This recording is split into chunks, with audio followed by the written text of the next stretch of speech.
Spearheads. So today we're going to do a quick review on a new pack I've been using.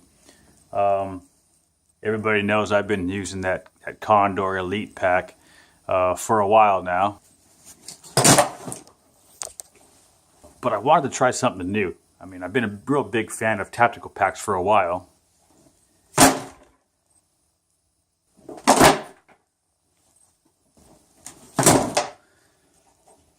But I just felt like it was time for something new. So I tried this one out. The 70-liter pack from Mountaintop Packs. Kind of a departure from what I'm used to working with. But I decided to try it out just to say I did. And so I gave it a test run over a pretty good 3-day weekend in Big Bend.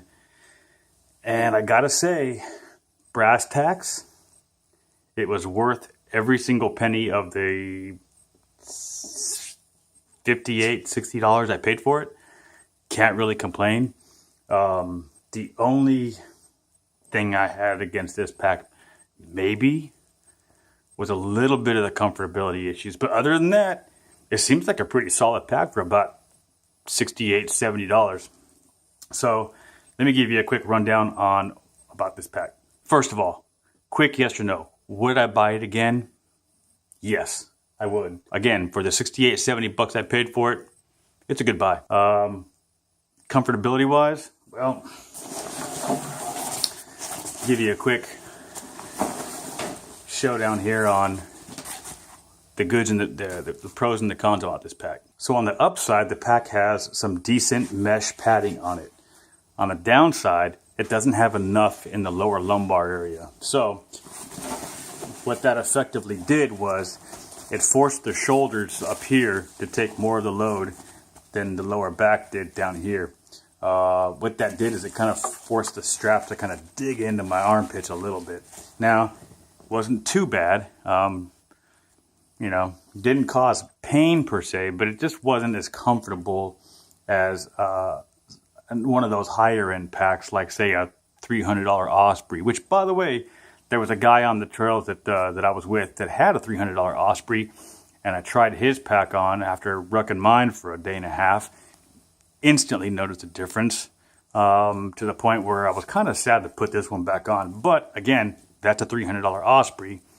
This is a $70 Mountaintop. So if you don't have the money to spring for a $300 Osprey or $250 Gregory Baltoro or whatever, this for $68, $70 on Amazon is a pretty good buy. I think these are back up to like $75. I bought it on a special deal. What do you call those? Lightning deals or whatever on Amazon.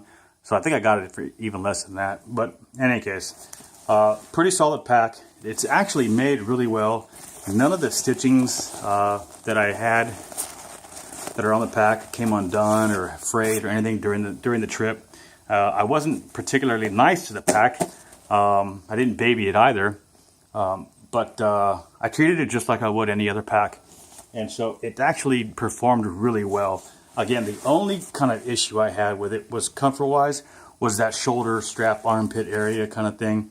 And even then, all I really did was I just tightened up these straps on the top to bring the pack closer into my upper back area, or tighten up the straps down at the bottom. Which leaves me into the area of functionality and features. Okay, functionality-wise, did this pack do what it's supposed to do? Yes, it did. It fully passed the functionality test. It transports gear. It's functional. It's got pockets. It's got compartments. No complaints there. It took a little while getting used to having one big giant compartment versus on the other packs that I'm used to using, having everything kind of compartmentalized. But after a while, it wasn't really a big deal. Features-wise, it's got a lot of features that you would normally get in a more expensive pack at a much more reasonable price than, say, some of those. Again, you're going to sacrifice a little bit of comfort, though. So what did this pack have that the other packs have in a higher price point? Well, it had lots of compression straps, as you can see. There's compression straps just about everywhere on this pack. These down here compress.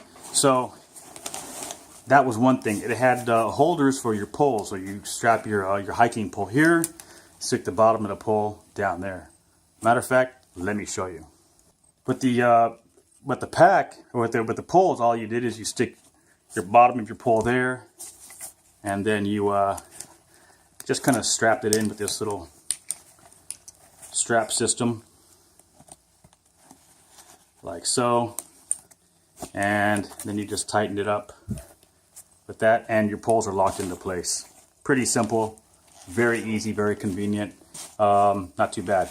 But again, lots of straps everywhere. The other thing I liked about the pack was it had a dedicated outlet for your hydration tube, which is right there. You can even see it. It's marked H2O. Tube comes out of there, it goes into your pack, secured to your shoulder strap. I use one of these little doohickeys from GoRuck. I use those on my GoRuck pack during events to keep my hydration tube in place.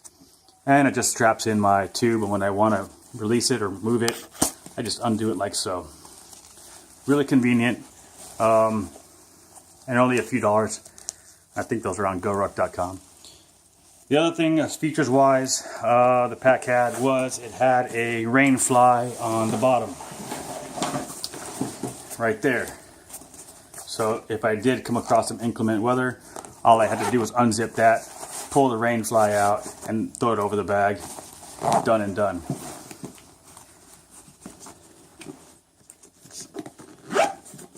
Let's see.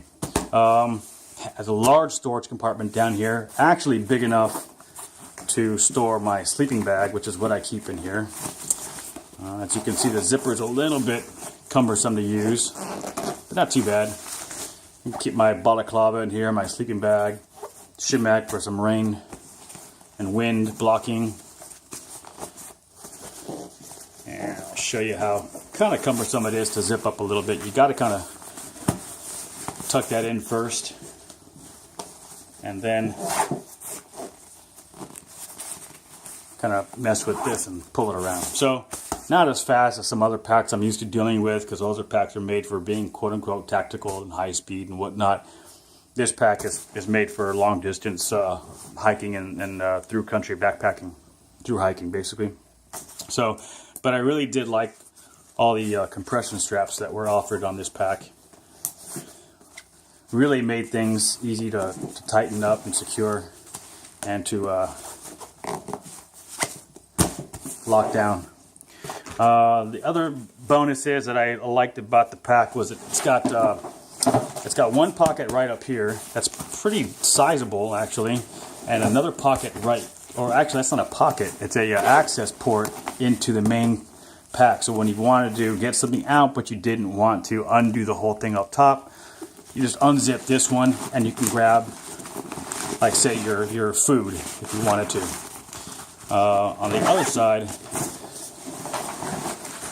got just another pocket that I keep for just stuff that I may need. Not necessarily in an emergency, but just stuff that I may need. Gloves, headlamp, compass. Those aren't exactly emergency items, but I may need them to be readily accessible, so I keep them there. On the top of the pack, you've got a couple options. You've got one pocket back here that I call the oh shit pocket, because you don't have to undo anything to get to it. You just unzip and you can grab things. So in here I keep mostly like medical supplies, chem sticks, nitro gloves, a SAM splint, things like that. I'll do another video with a complete loadout of my pack, and I'll put that link right here or something. Over here on this side, you got another pocket on the inside of the pack, which was kind of neat. I like this. This was stuff that I would consider stuff that I may need, like a utility pouch, but I don't need it like in an emergency setting. Although you could, it's only 2 clasps to undo it, 2 buckles, and you can get to it. But this is stuff that I need, but I don't need it like in an emergency. So electrolytes, maybe a headlamp, and toothpaste and toothbrush, you know. So this is all stuff that I may use after I get everything packed up, and I just want to access it every now and then, but nothing in an emergency. Pack is really easy to kind of tighten up and close. All you do is you buckle down these clasps, tighten them up, and you're good to go.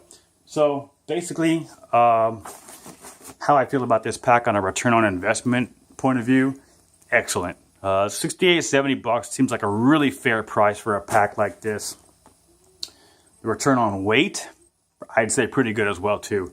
I can't really compare it to other packs. I'm not really familiar with how much a Gregory weighs or how much an Osprey weighs exactly, but this pack didn't seem too heavy, and for 68, 70 bucks, I'm not really going to cry about it too much. The only thing that I will say, and I'm going to be honest, is you will notice a little bit of discomfort if you wear this pack for an extended period of time. Just putting on one of those expensive $300 packs, I noticed a huge difference. Those packs they spend millions on research and development and things like that, and so I can expect that from a pack that costs about $200-300 versus this pack. So can't really complain. You got lots of pockets all over the place. You can keep your snack bars here for while you're hiking. You just reach on down and grab one. Got something to eat. And same on the other side. You got a little pouch there for your cell phone or whatever, your camera or whatever. That's about it. That's about everything I got on this. If you have any questions, real quick, just leave them down below. If you have anything specific you want to know about the pack, I'm trying to do the best I can answering questions. If you liked the video, if it helped you make a decision, if you got some good information out of it from a pack that you were kind of interested in, but you didn't know if you really wanted to buy it, if this helped you out, please hit the subscribe button right down there and follow. And I'll try and do my best to post more vids out about these products as I come across them. So in any case, that's what I got. Pretty solid pack. Quick answer, would I buy it again? Yes. And that's all I got. All right, Spearheads, Spear Survival out.